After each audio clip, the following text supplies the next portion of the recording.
ಇದು SS digital channel, Shri ಸುಮಂಗಲಿ digital channel. ನೀವು ನೋಡ್ತಾ ಇದ್ದೀರಿ ಸುದ್ದಿ ಸಮಯ, ಸ್ಥಳೀಯ ಸುದ್ದಿಗಳಿಗಾಗಿ. ಸುದ್ದಿ ಸಮಯದ ಪ್ರಾಯೋಜಕರು Mahalakshmi jewellers, gold hub, main road, Kalaburagi ಮತ್ತು ಅರುಜೀವ Kalaburagi. Welcome to Arujiva. Experience holistic wellness through Ayurveda, naturopathy, yoga, dhyan, and satsang. A state-of-the-art gym, serene wellness spaces, a refreshing swimming pool, comfortable accommodations, and a sprawling 30-acre green farm provides everything you need for your healing. Come, heal, and rediscover yourself. Arujiva, where ancient wisdom meets modern wellness.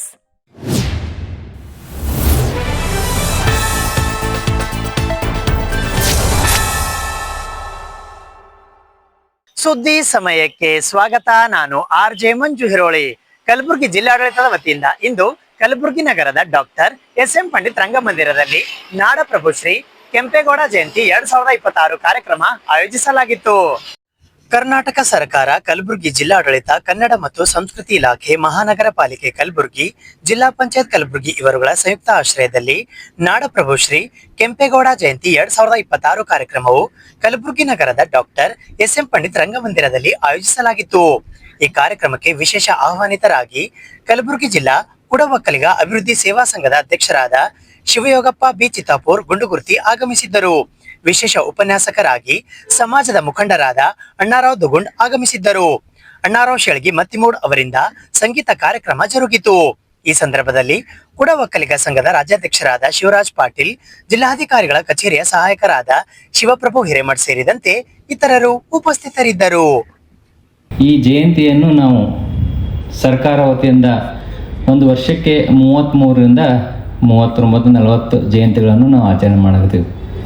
ಆಚರಣೆ ಯಾಕೆ ಮಾಡಬೇಕು? ನಾವು ಈ ಆಚರಣೆಯನ್ನು ಈಗ ಗೌತಮ ಬುದ್ಧ, ಬಸವೇಶ್ವರವರು, ನಾಡಪ್ರಭು ಕೆಂಪೇಗೌಡರು ಮತ್ತು ಡಾಕ್ಟರ್ ಬಾಬಾ ಸಾಹೇಬ್ ಅಂಬೇಡ್ಕರ್ ಅವರು ಇವೆಲ್ಲ ನಮ್ಮ ನಾಡಿನಲ್ಲಿ ಜನಿಸಿ ಅವರು ತಮ್ಮದೇ ಆದ ತತ್ವ ಸಿದ್ಧಾಂತಗಳನ್ನು ಮತ್ತು ನಾವು ಹೆಂಗೆ ನಡಿಬೇಕನ್ನತಕ್ಕಂಥದ್ದು ಹೇಳಿಕೊಟ್ರು. ಅವರು ವಚನಗಳ ಮೂಲಕ ಆಗಿರ್ಬೋದು, ಅವ್ರ ನಡೆ ನುಡಿಗಳಾಗಿರ್ಬೇಕು. ನಾವು ಇಂದಿನ ಪೀಳಿಗೆಯವರು ನಾವು ಆಚರಣೆ ಮಾಡಬೇಕನ್ನುವ ಉದ್ದೇಶದಿಂದ ಈ ಸರ್ಕಾರಗಳು ಪ್ರತಿಯೊಂದು ಸಮಾಜದ ಮುಖಂಡರು, ಸಮಾಜಕ್ಕೆ ಪ್ರತಿಯೊಬ್ಬರು ಗಣ್ಯ ವ್ಯಕ್ತಿಗಳು ಅಂತ ಮಹಾನ್ ಪುರುಷರು ಆಗಿ ಹೋಗಿರ್ತಾರೆ. ಅವರನ್ನು ನೆನೆಸೋ ಮೂಲಕ ನಾವು ಇಂದಿನ ಪೀಳಿಗೆಯವರು ನಾವು ಆಚರಣೆ ಮಾಡಬೇಕು. ಈ ಆಚರಣೆಗಳನ್ನು ನಾವು ನಿಜವಾಗಿ ನಾವು ಆಚರಣೆ ಮಾಡ್ತಾ ಇದ್ದೀವಿ, ನಮಗೆ ನಾವು ಪ್ರಶ್ನೆ ಮಾಡ್ಕೋಬೇಕು. ನಾವು ಸುಳ್ಳು, ಭಾಳಷ್ಟು ಜನರಿಗೆ ಸುಳ್ಳು ಹೇಳ್ಬೋದು, ಆದರೆ ಇಬ್ಬರಿಗೆ ಮಾತ್ರ ಸುಳ್ಳು ಹೇಳೋಕ್ಕಾಗಂಗಿಲ್ಲ. ಯಾರಿಗಂದರೆ ನಾವು ದಿನನಿತ್ಯ ದೇವ್ರಿಗೆ ಕೈ ಮುಗಿತೀವಿ, ಅವ್ರಿಗೆ ನಾವು ಸುಳ್ಳು ಹೇಳೋಕ್ಕಾಗಂಗಿಲ್ಲ, ಮತ್ತು ನಮ್ಮ ಆತ್ಮಕ್ಕೆ ಸುಳ್ಳು ಹೇಳೋಕ್ಕಾಗಂಗಿಲ್ಲ. ಇಂದನೇ ವೇದಿಕೆಯಿಂದ ಗಣ್ಯಮಾನ್ಯರ ಮತ್ತು ಮಹಾನ್ ಜಯಂತಿಗಳನ್ನು ನಾವು ವೇದಿಕೆಗೆ ಮಾತ್ರ ಸೀಮಿತಗೊಳಿಸ್ತಾ ಇದ್ದೀವಿ ಏನೋ ಅಂತ ಅನ್ನಿಸ್ತದೆ ನನಗೆ. ಹೌದಲ್ವಾ? ನಾವು ನುಡಿಯಲ್ಲಿ ಇಲ್ಲ, ನಾವು ನಡೆಯಲ್ಲಿ ಇಲ್ಲ, ನುಡಿತೀವಿ ಬರೀ. ಪ್ರತಿ ವರ್ಷ ಜಯಂತಿ ಬರ್ತಾವ, ಆ ಜಯಂತಿ ದಿನ ನಾವು ಪೂಜೆ ಮಾಡ್ತೀವಿ, ಅದು ಮಾಡ್ತೀವಿ, ನಾವು ಅಷ್ಟಕ್ಕೆ ಬಿಟ್ಬಿಡ್ತೀವಿ. ಬಟ್ ಯಾವುದೇ ನಿಯಮಗಳನ್ನು ನಾವು ಪಾಲಿಸಿದಾಗ ಮಾತ್ರ ಆ ನಿಯಮಗಳಿಗೆ ಮಹತ್ವ ಬರ್ತವೆ. ನಾಡಪ್ರಭು ಕೆಂಪೇಗೌಡರ ಬಗ್ಗೆ ಮಾತನಾಡುವುದಾದರೆ ಸಾಮಾನ್ಯವಾಗಿ ಉದ್ಭವಿಸತಕ್ಕಂಥ ಪ್ರಶ್ನೆ ಯಾವುದಂದ್ರೆ, ಕೆಂಪೇಗೌಡರು ಯಾರು? ಕೆಂಪೇಗೌಡರು ಯಾರು? ಅವರೇನು ಒಕ್ಕಲಿಗರ, ತಿಗಳರ, ತಮಿಳುನಾಡಿನಿಂದ ವಲಸೆ ಬಂದವರಲ್ಲವೇ? ಅಥವಾ ಒಕ್ಕಲಿಗರಾದರೆ ಏನು ಕುಂಚಡಿಗರ, ಮೊರಸಿಗರ, ದಿಂಡಿಗರ? ಅನೇಕ ಪ್ರಶ್ನೆಗಳುಂಟು. ಈ ಎಲ್ಲ ಪ್ರಶ್ನೆಗಳಿಗೆ ಉತ್ತರ ದೊರಕುತ್ತದೆ. ಅದು ಯಾವಾಗಂದ್ರೆ, ನಾವು ನಮ್ಮ ನಾಡಿನಲ್ಲಿ ಅಥವಾ ನಮ್ಮ ದೇಶದಲ್ಲಿ ಸಿಗ್ತಕ್ಕಂಥ ಶಿಲಾಶಾಸನಗಳಾಗಿರ್ಬೋದು, ತಾಳೆ ಗರಿಗಳಾಗಿರ್ಬೋದು, ಅಥವಾ ಕೆಂಪೇಗೌಡರ ಸಮಕಾಲೀನ ಸಾಹಿತ್ಯಗಳು ರಚಿಸಿದಂಥ ಕೃತಿಗಳಾಗಿರ್ಬೋದು, ಇವೆಲ್ಲವನ್ನು ಆಳವಾಗಿ ಅಧ್ಯಯನ ಮಾಡಿದಾಗ ಮಾತ್ರ ಜನರು ಕೇಳ್ತಕ್ಕಂಥ ಪ್ರಶ್ನೆಗಳಿಗೆ ಉತ್ತರ ಹೇಳತಕ್ಕಂಥ ಸಾಮರ್ಥ್ಯ ನಮಗೆ ಬರ್ತದೆ. ಯಾವುದೇ ಒಂದು ಪ್ರದೇಶದ ಅಥವಾ ಒಬ್ಬ ವ್ಯಕ್ತಿಯ ಬಗ್ಗೆ ನಾವು ತಿಳಿದುಕೊಳ್ಳಬೇಕಾದ್ರೆ ಅವರ ಕಾರ್ಯವ್ಯಾಪಿ ಫಸ್ಟ್ ಅರ್ಥ ಮಾಡ್ಕೋಬೇಕು. ಈಗ ನಾವು ಕೆಂಪೇಗೌಡರ ಬಗ್ಗೆ ಮಾತನಾಡಬೇಕಾದ್ರೆ ಕೆಂಪೇಗೌಡರ ವಂಶಸ್ಥರು ಎಲ್ಲೆಲ್ಲಿ ಕೆಲಸ ಮಾಡಿದ್ರು ಅಂತ ವಿಚಾರ ಮಾಡಬೇಕಾಗ್ತದೆ. ಇದು ನಮಗೆ ಗೊತ್ತಾಗಬೇಕಾದ್ರೆ ನಾವು ಶಾಸನಗಳ ಅಧ್ಯಯನ ಮಾಡಲೇಬೇಕಾಗ್ತದೆ. ಕಲಬುರಗಿ ನಗರದ ಗಾಜಿಪುರ ಬಡಾವಣೆಯ ಅತ್ತರ್ ಕಾಂಪೌಂಡ್ ನಲ್ಲಿ ಸಡಗರ ಸಂಭ್ರಮದಿಂದ ಶ್ರದ್ಧಾ ಭಕ್ತಿಯೊಂದಿಗೆ ಮೊಹರಂ ಹಬ್ಬವನ್ನ ಆಚರಿಸಲಾಯಿತು. ಕಲಬುರಗಿ ನಗರದ ಗಾಜಿಪುರ ಬಡಾವಣೆಯ ಅತ್ತರ್ ಕಾಂಪೌಂಡ್ ನಲ್ಲಿ ಮೊಹರಂ ಹಬ್ಬ ಶ್ರದ್ಧಾ ಭಕ್ತಿಯಿಂದ ಆಚರಿಸಲಾಯಿತು. ಕೂರಿಸಿದ ಪೀರ್ಗಳನ್ನು ಬ್ಯಾಂಡು ಬಾಜಾ ಭಜಂತ್ರಿಗಳಿಂದ ಗಾಜಿಪುರ ಬಡಾವಣೆಯ ಸುತ್ತ ಮೆರವಣಿಗೆ ಮಾಡಿ ಮತ್ತೆ ವಾಪಸ್ ಬಂದು ಅತ್ತರ್ ಕಾಂಪೌಂಡ್ ನ ಮಸ್ಜಿದ್ ನಲ್ಲಿ ದಫನ್ ಕಾರ್ಯಕ್ರಮ ಜರುಗಿತು. ಕುದುರೆ ಕುಣಿತ ವಿಶೇಷವಾಗಿತ್ತು. ವಾದ್ಯದ ತಾಳಕ್ಕೆ ತಕ್ಕಂತೆ ಕುದುರೆ ಕುಣಿದು ಮೆರವಣಿಗೆಗೆ ಸೇರಿದ ಜನರು ನೋಡಿ ಬೆರಗಾದರು. ಬಡಾವಣೆಯ ಮಹಿಳೆಯರು ಪೀರ್ನ ಕಾಲಿಗೆ ನೀರು ಹಾಕಿ ನಮಸ್ಕರಿಸಿದರು. ಬಡಾವಣೆಯ ನೂರಾರು ಜನರು ಈ ಮೆರವಣಿಗೆಯಲ್ಲಿ ಭಾಗವಹಿಸಿದ್ದರು.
ಕಲಬುರಗಿ ನಗರದ ಹಳೆ ಆರ್ಟಿಒ ಕಚೇರಿಯ ಎದುರುಗಡೆ ಇರುವ ಕೆಕೆ ಜೆರಾಕ್ಸ್ ಅಂಗಡಿಗೆ ವಿದ್ಯುತ್ ಶಾರ್ಟ್ ಸರ್ಕ್ಯೂಟ್ ನಿಂದ ಆಕಸ್ಮಿಕ ಬೆಂಕಿ ತಗುಲಿ 10 ಲಕ್ಷ ರೂಪಾಯಿ ಬೆಲೆ ಬಾಳುವ ವಸ್ತುಗಳು ಸುಟ್ಟು ಕರಕಲಾಗಿವೆ. ಓಲ್ಡ್ ಆರ್ಟಿಒ ಎದುರುಗಡೆ ಇರುವ ಕೆಕೆ ಜೆರಾಕ್ಸ್ ಅಂಗಡಿಯಲ್ಲಿ ವಿದ್ಯುತ್ ಶಾರ್ಟ್ ಸರ್ಕ್ಯೂಟ್ ಆಗಿ ಆಕಸ್ಮಿಕವಾಗಿ ಬೆಂಕಿ ತಗುಲಿ ರಾತ್ರಿ 3 ಗಂಟೆಗೆ ಅಂಗಡಿಯಲ್ಲಿ ಇರುವ ವಸ್ತುಗಳಾದ xerox machine, computer lamination machine, inverter machine, colour printer, ಸಾಮಾನ್ಯವಾಗಿರುವ ಬುಕ್ ಸ್ಟಾಲ್ ಪೇಪರ್ಗಳು, ಇತರೆ ವಸ್ತುಗಳು, ಟೇಬಲ್, ಫರ್ನಿಚರ್ ಸೇರಿದಂತೆ ಸುಮಾರು 10 ಲಕ್ಷ ರೂಪಾಯಿ ಮೌಲ್ಯದ ಬೆಲೆ ಬಾಳುವ ವಸ್ತುಗಳು ಸುಟ್ಟು ಕರಕಲಾಗಿವೆ. ಬೆಳಿಗ್ಗೆ ಕಲಬುರಗಿ ದಕ್ಷಿಣ ಮತಕ್ಷೇತ್ರದ ಶಾಸಕರಾದ ಅಲ್ಲಮಪ್ರಭು ಪಾಟೀಲ್ ಅವರು ಅಗ್ನಿ ಅವಘಡ ನೋಡಿ ಪರಿಹಾರ ಬರಲು ಸಹಾಯ ಮಾಡಬೇಕು ಎಂದು ಅಧಿಕಾರಿಗಳಿಗೆ ಸೂಚನೆ ನೀಡಿದ್ದಾರೆ. ಈ ಸಂದರ್ಭದಲ್ಲಿ ಅಂಗಡಿಯ ಮಾಲೀಕರಾದ ಸುನಿಲ್ ಶಿವರಾಮ್ ಗಜಕೋಶ್ ಹಾಗೂ ಮನೋಜ್ ಮತ್ತು ರಾಜು ಹದನೂರ್ ವಕೀಲರು ಸೇರಿದಂತೆ ಇತರರು ಉಪಸ್ಥಿತರಿದ್ದರು. ಇವತ್ತು ಕಲಬುರಗಿ ನಗರದ ಓಲ್ಡ್ ಆರ್ ಟಿ ಆಫೀಸ್ ಎದುರುಗಡೆ ಇರುವ ಕೆ ಜಿರಾಕ್ಸ್ ಮಷೀನಲ್ಲಿ ಪೂರ್ತಿ ಜಿರಾಕ್ಸ್ ಮಷೀನ್ ಸುಟ್ಟು ಕರ್ಕಲಾಗಿರೋದು ಕಾಣುತ್ತಿರುತ್ತದೆ. ತಮಗೆ ಬೆಲೆ ಬಾಳುವಂಥ ವಸ್ತುಗಳು ಜಿರಾಕ್ಸ್ ಮಷೀನು ಮತ್ತು ಕಂಪ್ಯೂಟರ್ಸು ಮತ್ತು ಲ್ಯಾಮಿನೇಷನ್ ಮಷೀನು ಮತ್ತು RTO ಲೈಸೆನ್ಸ್ ಮಾಡುವಂಥ ಕಾರ್ಡ್ಗಳು ಹಾಗೂ ವಿವಿಧ ವಸ್ತುಗಳು ಇನ್ವರ್ಟರ್ಗಳು ಹಿಡಿದು ಫರ್ನಿಚರು ಮತ್ತು ಸ್ಟೇಷ್ನರಿ ಸಾಮಾನುಗಳು, ಪೇಪರ್ಸ್ಗಳಲ್ಲಿ, ಪೆನ್ಗಳಲ್ಲಿ ಬೆಲೆ ಬಾಳುವಂಥ ಒಂದು 50,000 ಸಾಮಾನುಗಳು ಸ್ಟೇಷನರಿ ಸಾಮಾನುಗಳ ಜೊತೆಯಲ್ಲಿ ಒಂದು 10 ಲಕ್ಷ ನೇರ ಸಾಮಾನ್ಯ ಅಷ್ಟು ಸುಟ್ಟು ಕರ್ಕಲಾಗಿದೆ. ಇವತ್ತಿನ ಬೆಳಗ್ಗೆ ನಮ್ಮ ದಕ್ಷಿಣ ಮತಕ್ಷೇತ್ರದ MLA ಶಾಸಕರಾದಂಥ ಅಲ್ಲಂಪ್ರಭು ಪಾಟೀಲ ಸಾಹೇಬರು ಬಂದು ವೀಕ್ಷಣೆ ಮಾಡಿ ಸಂಬಂಧಪಟ್ಟ ಅಧಿಕಾರಿಗಳಿಗೆ ಹಾಗೂ ಸಂಬಂಧಪಟ್ಟ ಪೊಲೀಸ್ ಠಾಣೆಗೆ ಹೇಳಿ ವಿಷಯ ತಿಳಿಸಿರುತ್ತಾರೆ. ಇವು ಜಿರಾಕ್ಸ್ ಮಷೀನು ಭಾಳ ಹಳೆಯ ಇದರಿಂದ ಕೆಲಸ ಮಾಡುತ್ತಾ ಬಂದಿದ್ದು, ಎಲ್ಲ ಸಾಮಾನುಗಳು ಹೊಸದಾಗಿದ್ದು ಒಳ್ಳೆಯ ಗುಣಮಟ್ಟದಾಗಿರುತ್ತವೆ ಎಂದು ಶಾಸಕರು ಅಲ್ಲಂಪುರ ಸಾಹೇಬರು KB ಇಂಜಿನಿಯರ್ ಅವರಿಗೂ ಹಾಗೂ ಠಾಣೆಯ MB ನಗರ್ ಪೊಲೀಸ್ ಠಾಣೆಯವರಿಗೂ ವಿಷಯ ತಿಳಿಸಿರುತ್ತಾರೆ. ಹಾಗೂ ಇದು ಬಹಳ ಭಯಂಕರವಾಗಿ ಉರಿ ಹತ್ತಿರುವುದರಿಂದ ಅಗ್ನಿಶಾಮಕ ದಳದವರು ಬಂದು ಪೂರ್ತಿ ನಂದಿಸಿ ಒಂದು ಸುಟ್ಟಾಗಿರುವಂಥ ಅವರು ಶಟರ್ಗಳನ್ನು ತೆಗೆದು ಅವರೇ ನಂದಿಸಿರುತ್ತಾರೆ. ಅದಕ್ಕಾಗಿ ಇವರಿಗೆ ಪಾಪ ಯಾರು ಜಿರಾಕ್ಸ್ ಮಷೀನ್ ಅವರು ನಡೆಸಿರುವಂಥ ವ್ಯಕ್ತಿಗೆ ಅವರು ಅನ್ಯಾಯವಾಗಿರುತ್ತದೆ. ಅವರು ಜೀವನ ಉಪಯೋಗಕ್ಕಾಗಿ ಇದು ಒಂದು ಆಧಾರವಾಗಿರುತ್ತದೆ. ಆದ್ದರಿಂದ ಸುಟ್ಟು ಹೋಗಿರುವಂಥ ವಸ್ತುಗಳು ಮತ್ತು ಅವರಿಗೆ ಮರು ತೆಗೆದುಕೊಳ್ಳಲು ಧನ ಸಹಾಯ ಮಾಡಬೇಕಾಗಿ ನಮ್ಮ ಕಲಬುರಗಿಯ ದಕ್ಷಿಣ ಮತಕ್ಷೇತ್ರದ ಶಾಸಕರಿಗೂ ಹಾಗೂ ಜಿಲ್ಲಾಧಿಕಾರಿಗಳಿಗೂ ಹಾಗೂ ಸಂಬಂಧಪಟ್ಟ ಅಧಿಕಾರಿಗಳು KB ಅವರಿಗೂ ತಮ್ಮಲ್ಲಿ ಮನವಿ ಮಾಡಿಕೊಳ್ಳುತ್ತೇನೆ. ನಮ್ದು ಹೆಸರು ಅನುಜ್. KK ಜಿರಾಕ್ಸ್ ದುಕಾನ್ ಶಾಪ್ ನ old RTO office opposite side KK Xerox centre ಇದು. ನಮ್ದು ರಾತ್ರಿ 3 ಗಂಟೆಗೆ ಹಂಗೆ ಶಾರ್ಟ್ ಸರ್ಕ್ಯೂಟ್ ಆಗಿ ಪೂರಾ ಸುಟ್ಟೋಗಿದ್ರೆ ನಮ್ಮ ಶಾಪ್ ಎಲ್ಲ ಜಿರಾಕ್ಸ್ ಮಷೀನ್, ಜಿರಾಕ್ಸ್ ಪ್ರಿಂಟರ್ ಎಲ್ಲ ರೀ. ಒಂದು 10 ಲಕ್ಷ ತನ ಇದು ಆಗಿದ್ರಿ ಸರ್, ಲಾಸ್ ಆಗಿದ್ರಿ ರಾತ್ರಿ ಸುಮಾರು 3 ಗಂಟೆಗೆ. ಸುದ್ದಿ ಇನ್ನು ಇವೆ, ಸದ್ಯಕ್ಕೆ ಬ್ರೇಕ್. ಇದು SS ಡಿಜಿಟಲ್ ಚಾನಲ್, ಶ್ರೀ ಸುಮಂಗಲಿ ಡಿಜಿಟಲ್ ಚಾನಲ್. ನೀವು ನೋಡ್ತಾ ಇದ್ದೀರಿ ಸುದ್ದಿ ಸಮಯ, ಸ್ಥಳೀಯ ಸುದ್ದಿಗಳಿಗಾಗಿ. ಸುದ್ದಿ ಸಮಯದ ಪ್ರಾಯೋಜಕರು Mahalakshmi jewellers, gold hub, main road, Kalaburagi ಮತ್ತು ಅರುಜೀವ Kalaburagi. Welcome to Arujiva. Experience holistic wellness through Ayurveda, naturopathy, yoga, dhyan, and satsang. A state-of-the-art gym, serene wellness spaces, a refreshing swimming pool, comfortable accommodations, and a sprawling 30-acre green farm provides everything you need for your healing. Come, heal, and rediscover yourself. Arujiva, where ancient wisdom meets modern wellness.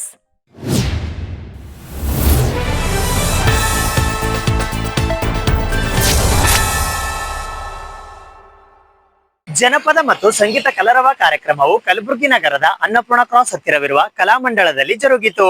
ಸಂಗೀತಕ್ಕೆ ಯಾವುದೇ ಭಾಷೆ, ಜಾತಿ ಮತ್ತು ಧರ್ಮದ ಎಲ್ಲೆಗಳಿಲ್ಲ. ಇದು ಜನರ ಭಾವನೆಗಳನ್ನು ಬೆಸೆಯುವ ಬಹುದೊಡ್ಡ ಶಕ್ತಿಯುತ ಮಾಧ್ಯಮವಾಗಿದೆ. ಶಾಸ್ತ್ರೀಯ ಸಂಗೀತ ಅಥವಾ ಹಿತವಾದ ಜಾನಪದ ಗೀತೆಗಳನ್ನು ಆಲಿಸುವುದರಿಂದ ನಮ್ಮಲ್ಲಿನ ಮಾನಸಿಕ ಒತ್ತಡ ಕಡಿಮೆಯಾಗುತ್ತದೆ ಮತ್ತು ಏಕಾಗ್ರತೆಯು ಹೆಚ್ಚುತ್ತದೆ ಎಂದು ಕನ್ನಡ ಸಾಹಿತ್ಯ ಪರಿಷತ್ತಿನ ಜಿಲ್ಲಾಧ್ಯಕ್ಷರಾದ ವಿಜಯಕುಮಾರ್ ಪಾಟೀಲ್ ತೇಗಲತಿಪ್ಪಿ ಅವರು ಅಭಿಪ್ರಾಯ ವ್ಯಕ್ತಪಡಿಸಿದ್ದಾರೆ. ಅವರು ಬೆಂಗಳೂರಿನ ಕನ್ನಡ ಮತ್ತು ಸಂಸ್ಕೃತಿ ಇಲಾಖೆಯ ಸಹಕಾರದೊಂದಿಗೆ ಶ್ರೀದೇವಿ ಸಂಗೀತ ಸಾಹಿತ್ಯ ಸಾಂಸ್ಕೃತಿಕ ಛಾಯಾಚಿತ್ರ ಕಲಾ ಸಂಸ್ಥೆಯ ವತಿಯಿಂದ ಕಲಬುರಗಿ ನಗರದ ಕಲಾಮಂಡಲದಲ್ಲಿ ಗುರುವಾರ ಹಮ್ಮಿಕೊಂಡಿದ್ದ ಜಾನಪದ ಮತ್ತು ಸಾಂಸ್ಕೃತಿಕ ಕಲರವ ಕಾರ್ಯಕ್ರಮಕ್ಕೆ ಚಾಲನೆ ನೀಡಿ ಮಾತನಾಡಿದರು. ಹಿರಿಯ ಸಾಹಿತಿಗಳಾದ ಡಾಕ್ಟರ್ ಹನುಮಂತರಾವ್ ದೊಡ್ಡಮನಿ ಅವರು ಮಾತನಾಡಿ, ಜಾನಪದ ಸಾಹಿತ್ಯವು ಕೇವಲ ಜನಪದದ ಕಥೆಯಷ್ಟೇ ಅಲ್ಲ, ಅದು ಇಡೀ ಕನ್ನಡ ಭಾಷೆ ಮತ್ತು ಶಿಷ್ಟ ಸಾಹಿತ್ಯದ ತಾಯಿ ಬೇರು ಆಗಿದೆ ಎಂದರು.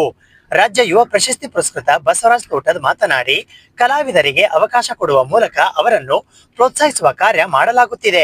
ಕಲೆ ಮತ್ತು ಕಲಾವಿದರನ್ನು ಉಳಿಸಿ ಬೆಳೆಸುವ ನಿಟ್ಟಿನಲ್ಲಿ ಕಾರ್ಯಕ್ರಮಗಳು ನಿರಂತರವಾಗಿ ಆಯೋಜಿಸಲಾಗುತ್ತಿದೆ ಎಂದರು. ಹಿರಿಯ ಪತ್ರಕರ್ತರಾದ ದೇವೇಂದ್ರಪ್ಪ ಕಪ್ನೂರ್, ಹೋರಾಟಗಾರರಾದ ದತ್ತು ಬಾಸಗಿ, ಮಲ್ಲಿಕಾರ್ಜುನ್ ಅವರು ಮಾತನಾಡಿದರು. ಸಂಸ್ಥೆಯ ಅಧ್ಯಕ್ಷರಾದ ಶರಣಪ್ಪ ಶಿಂಪಿ ಅಧ್ಯಕ್ಷತೆ ವಹಿಸಿದ್ದರು. ಜಾನಪದ ಮತ್ತು ಸಾಂಸ್ಕೃತಿಕ ಕಲರವ ಕಾರ್ಯಕ್ರಮದಲ್ಲಿ ಸಾದರಪಡಿಸಿದ ಕಲಾವಿದರಾದ ವೀರಗಾಸಿ ಪುರವಂತಿಗೆ ಶಿವಕುಮಾರ್ ಡಬರಾಬಾದ್ ತಂಡ, ಶೆಹನಾಯಿ ಚಂದ್ರಕಾಂತ್ ಡಿಗ್ಗಿ ತಂಡ, ಜಾನಪದ ಗಾಯನ ಬಸವರಾಜ್ ಶೃಂಗೇರಿ ತಂಡ, ಸುಗಮ ಸಂಗೀತ ಸಿದ್ದಲಿಂಗ ಮಾವೂರ್ ತಂಡ, ತತ್ವಪದ ಗಾಯನ ಮಹಂತಪ್ಪ ಕಾಂಬಳೆ ತಂಡ, ಹಂತಿಪದ ಮಲ್ಲಪ್ಪ ಎನ್ ದೊಡ್ಡಿ, ಜಾನಪದ ನೃತ್ಯ ಕುಮಾರಿ ಸಾನ್ವಿ ಯನಗುಂಟಿ, ಭರತನಾಟ್ಯ ಕುಮಾರಿ ಅಕ್ಷತಾ ನಂದೂರ್, ವಾದ್ಯ ಸಾಧಕರಾದ ತಬಲಾ ಸಾಥ್ ಲಕ್ಷ್ಮಣ್ ಹೆರೂರ್, ಹಾರ್ಮೋನಿಯಂ ಸಾಥ್ ಶ್ರೀಧರ್ ಹೊಸಮನಿ ನೀಡಿದರು. ಹಾಗೂ ಕನ್ನಡ ಸಂಸ್ಕೃತಿ ಇಲಾಖೆಯ ಸಂಯುಕ್ತ ಆಶ್ರಯದಲ್ಲಿ ನಡೆದ ಜಾನಪದ ಮತ್ತು ಸಾಂಸ್ಕೃತಿಕ ಕಲರವ ಕಾರ್ಯಕ್ರಮಕ್ಕೆ ಉದ್ಘಾಟಕರಾಗಿ ಆಗಮಿಸಿದ ಈ ನಾಡಿನ ಕಲ್ಯಾಣ ಕರ್ನಾಟಕದ ಸಾವಿರ ಜಾನಪದ ಸರ್ದಾರ ಕನ್ನಡ ಜಾನಪದ ಪರಿಷತ್ ಅಧ್ಯಕ್ಷರಾದ ಶ್ರೀ ವಿಜಯಕುಮಾರ್ ಪಾಟೀಲ್ ಅವರಿಗೆ ನಮ್ಮ ಸ್ವಾಗತ. ಅದೇ ರೀತಿ ಮುಖ್ಯ ಅತಿಥಿಗಳಾಗಿದ್ದ ಕನ್ನಡ ನಾಡಿನ ಹಿರಿಯ ಸಾಹಿತಿಗಳು, ರಾಜ್ಯೋತ್ಸವ ಪ್ರಶಸ್ತಿ ಪುರಸ್ಕೃತರು ಹಾಗೂ ಡಾಕ್ಟರ್ ಬಿ.ಆರ್. ಅಂಬೇಡ್ಕರ್ ಪ್ರಶಸ್ತಿ ಪುರಸ್ಕೃತರು, ಯುವ ಸಾಹಿತಿಗಳ ಒಂದು ಮನಸ್ಸು ಅಂತ ಎಲ್ಲರೂ ಪ್ರೋತ್ಸಾಹಿರ್ತಕ್ಕಂಥ ಹಿರಿಯರು ಹೆಣ್ಮಕ್ಳ ವ್ಯವಹಾರ ಸಂಘಗಳು ಕೂಡ ಸಾಮಾನ್ಯ ವತಿಯಿಂದ ಸ್ವಾಗತಿಸುತ್ತೇನೆ. ಅದೇ ರೀತಿ ಕನ್ನಡ ಸಂಸ್ಕೃತಿ ಇಲಾಖೆಯ ನಿರ್ದೇಶಕರು ಬಸವರಾಜ್ ಲೋಕಸಭಾ ಆಗಮಿಸಬೇಕಾಗಿ ಕಾರಣದಿಂದ ಆಗಮಿಸಿಲ್ಲ. ಅದೇ ರೀತಿ ಸಹಾಯಕ ನಿರ್ದೇಶಕರಾದ ಶ್ರೀಮತಿ ಅವರು ಕೂಡ ನೆರವೇರಿಸಲು ಬರ್ತಿದ್ದಾರೆ. ಅದೇ ರೀತಿ ಇವತ್ತು ನಮ್ಮ ಸಂಸ್ಥೆಯಲ್ಲಿ ಪ್ರತಿ ವರ್ಷ ಈ ರೀತಿಯಾಗಿರ್ತಕ್ಕಂಥ ಸಂಗೀತದ ಕಾರ್ಯಕ್ರಮವನ್ನು ಮಾಡೋದ್ರ ಮೂಲಕ ಈ ಭಾಗದ ಅನೇಕ ನೆಲೆಮರಿಕಾಗಿರ್ತಕ್ಕಂಥ ಅನೇಕ ಕಲಾವಿದರಿಗೆ ಒಂದು ಉತ್ತಮವಾಗಿರ್ತಕ್ಕಂಥ ವೇದಿಕೆಯನ್ನು ಕೊಡೋದ್ರ ಮೂಲಕ ಅವರ ಪ್ರತಿಭೆಯನ್ನು ಕೂಡ ಈ ಸಮಾಜಕ್ಕೆ ಅನಾವರಣಗೊಳಿಸುವ ಬಹಳ ಪ್ರಾಮಾಣಿಕವಾದ ಪ್ರಯತ್ನವನ್ನ ಇವತ್ತು ಈ ಸಂಸ್ಥೆ ಮಾಡ್ತಾ ಇರ್ತಕ್ಕಂಥ ಮಾತು ಕೂಡ ಹೇಳಕ್ಕೆ ನಾನು ಇಚ್ಛೆ ಪಡ್ತೇನೆ. ಈ ಕೆಲಸ ನಿರಂತರವಾಗಿ ನಡೀಬೇಕು. ಯಾಕಂತಂದ್ರೆ ಈ ಭಾಗಗಳಿಗೆ ಅನೇಕ ಪ್ರತಿಭಾವಂತ ಕಲಾವಿದರಿದ್ದಾರೆ. ಆದ್ರೆ ಎಲ್ಲೋ ಒಂದು ಕಡೆ ಅವರಿಗೆ ವೇದಿಕೆಗಳ ಕೊರತೆಯಿಂದ ಅವರ ಪ್ರತಿಭೆ ಇವತ್ತು ಅನಾವರಣಗೊಳಿಸಲಿಕ್ಕೆ ಸಾಧ್ಯ ಆಗ್ತಾ ಇಲ್ಲ ಅಂತಕ್ಕಂಥ ಮಾತು ಕೂಡ ಹೇಳಿ ನಾನು ಇಚ್ಛೆ ಪಡ್ತೇನೆ. ಆ ಕಾರಣಕ್ಕಾಗಿ ಇವತ್ತು ಅನೇಕರು ಇವತ್ತು ತಮ್ಮ ವೈಯಕ್ತಿಕ ಬದುಕಿನಲ್ಲಿ ಎಷ್ಟೇ ಸಮಸ್ಯೆಗಳಿದ್ರು ಕೂಡ ಆ ನೆಲೆಯ ಉಳಿವಿಗಾಗಿ ನಮ್ಮ ಬದುಕನ್ನು ಮೀಸಲಿರ್ತಕ್ಕಂಥ ಅನೇಕ ಕಲಾವಿದರು ಈ ಭಾಗದಲ್ಲಿ ಇದ್ದಾರೆ. ಆ ಕಾರಣಕ್ಕಾಗಿ ಇವತ್ತು ಇಂತಹ ಸಾಮಾಜಿಕ ಸಂಸ್ಥೆಗಳ ಜೊತೆಗೆ ಕೂಡ ಇವತ್ತು ಕನ್ನಡ ಮತ್ತು ಸಂಸ್ಕೃತಿ ಇಲಾಖೆ ಕೂಡ ಅಂತ ಕಲಾವಿದರಿಗೆ ಇನ್ನೂ ಹೆಚ್ಚು ಹೆಚ್ಚು ಇದರೊಳಗೆ ಒಂದು ವಿಶೇಷವಾಗಿರ್ತಕ್ಕಂಥ ವೇದಿಕೆಗಳನ್ನು ಕೊಡೋದ್ರ ಮೂಲಕ ಅವರ ವೈಯಕ್ತಿಕ ಬದುಕಿಗೂ ಕೂಡ ಆಸರೆ ಆಗ್ಬೇಕಾಗಿರ್ತಕ್ಕಂಥದ್ದು ಕೂಡ ಈ ಸಮಾಜದ ಆರ್ಥಿಕ ಆಗಿರ್ತಕ್ಕಂಥ ಮಾತು ಕೂಡ ಹೇಳಕ್ಕೆ ಇಚ್ಛೆ ಪಡ್ತೇನೆ. ಯಾಕಂತಂದ್ರೆ ಇವತ್ತು ಒಬ್ಬ ವ್ಯಕ್ತಿ ಒಬ್ಬ ಕಲಾವಿದ ನಮ್ಮ ಬದುಕಿನಲ್ಲಿ ಎಷ್ಟೋ ಸಮಸ್ಯೆಗಳಿದ್ರು ಕೂಡ ಆ ಕಲೆಯ ಉಳಿವಿಗಾಗಿ ನಮ್ಮ ಬದುಕನ್ನ ನಡೆಸ್ತಿರ್ತಾರಲ್ಲ ಅಂತ ಕಲಾವಿದರ ಬದುಕಿಗೆ ಒಂದಿಷ್ಟು ಪ್ರೋತ್ಸಾಹ ಕೊಡ್ತಕ್ಕಂಥ ಅವರ ಬದುಕಿಗೆ ಒಂದಿಷ್ಟು ಆತ್ಮಸ್ಥೈರ್ಯ ಕೊಡ್ತಕ್ಕಂಥ ಕೆಲಸ ಇವತ್ತು ನಾವುಗಳು ಮಾಡಬೇಕಾಗಿರ್ತಕ್ಕಂಥದ್ದು ಇವತ್ತು ಅವಶ್ಯಕತೆ ಇದೆ. ಯಾಕಂತಂದ್ರೆ ಇವತ್ತು ಕಲಾವಿದರು ಉಳಿದ್ರೆ ಮಾತ್ರ ಕಲೆ ಉಳಿದರೆ, ಕಲೆ ಉಳಿದ್ರೆ ಮಾತ್ರ ಕನ್ನಡ ಉಳಿತಾರೆ, ಕನ್ನಡ ಉಳಿದ್ರೆ ಮಾತ್ರ ಕರ್ನಾಟಕ ಉಳಿದ ಮಾತು ನಾವು ಯಾವತ್ತೂ ಹೇಳ್ತಾ ಇರ್ತೇವೆ. ಆ ಕಾರಣಕ್ಕಾಗಿ ಈ ಕರ್ನಾಟಕದ ಉಳಿವಿಗಾಗಿ ಕನ್ನಡ ಭಾಷೆಯ ಏರಿಕೆಗಾಗಿ ಇವತ್ತು ನಾವು ಕಲಾವಿದರನ್ನು ಉಳಿಸಿಕೊಳ್ಬೇಕಾಗಿದೆ. ಆ ಕಲಾವಿದರನ್ನು ಉಳಿಸಿಕೊಳ್ಬೇಕಾದ್ರೆ ಇಂತಹ ಸರ್ಕಾರಿ ಇಲಾಖೆಗಳ ಸಂಯುಕ್ತ ಆಸನಗಳಿಗೆ ನಮ್ಮ ಅನೇಕ ಸಾಮಾಜಿಕ ಸಂಘಟನೆಗಳ ಆಸನಗಳಿಗೆ ಇಂತಹ ಸಾಂದರ್ಭಿಕ ಸಂದರ್ಭಗಳ ಜೊತೆಗೆ ಇಂತಹ ಕಾರ್ಯಕ್ರಮ ಮಾಡೋದ್ರ ಮೂಲಕ ಆ ಪ್ರತಿಭೆಗೆ ಒಂದಿಷ್ಟು ನೀರಿರ್ತಕ್ಕಂಥ ಕೆಲಸವನ್ನ ಪ್ರೋತ್ಸಾಹಿಸತಕ್ಕಂಥ ಕೆಲಸವನ್ನ ನಾವು ಮಾಡೋಣ ಅಂತಕ್ಕಂಥ ಮಾತಿನ ಸಂದರ್ಭದಲ್ಲಿ ಹೇಳಿ ಇವತ್ತು ಒಂದು ಅದ್ಭುತವಾಗಿರ್ತಕ್ಕಂಥ ಕಾರ್ಯಕ್ರಮ. ಇದು ಭಾಷಣದ ಕಾರ್ಯಕ್ರಮ ಅಲ್ಲ, ಇದು ಸಂಗೀತದ ಕಾರ್ಯಕ್ರಮ ಇರೋದ್ರಿಂದ ನಾವೆಲ್ಲ ಸಂಗೀತವನ್ನ ಕೇಳೋಣ. ಯಾಕಂತಂದ್ರೆ ಸಂಗೀತವನ್ನ ಕೇಳಿದ್ರೆ ನಮ್ಮ ಬದುಕಿಗೆ ಒಂದು ಉತ್ತಮವಾಗಿರ್ತಕ್ಕಂಥ ನೆಮ್ಮದಿ ತೋರುತ್ತದೆ ಅಂತ ಒಂದು ದೊಡ್ಡ ಶಕ್ತಿ ಇವತ್ತು ಸಂಗೀತದಲ್ಲಿ ಇದೆ ಅಂತಕ್ಕಂಥ ಮಾತು ಕೂಡ ಹೇಳಕ್ಕೆ ಇಚ್ಛೆ ಪಡ್ತಾರೆ. ಯಾಕಂದ್ರೆ ಈ ವೇದಿಕೆಯ ಮೇಲೆ ಬಂದು ಒಂದೆರಡು ಮಾತುಗಳನ್ನು ಆಡದೆ ಹೋಗಿದ್ರೆ ಅದು ಸಮಂಜಸ ಅನಿಸೋದಿಲ್ಲ ಅಂತಕ್ಕಂಥದ್ದು ನನ್ನ ಅಭಿಪ್ರಾಯ.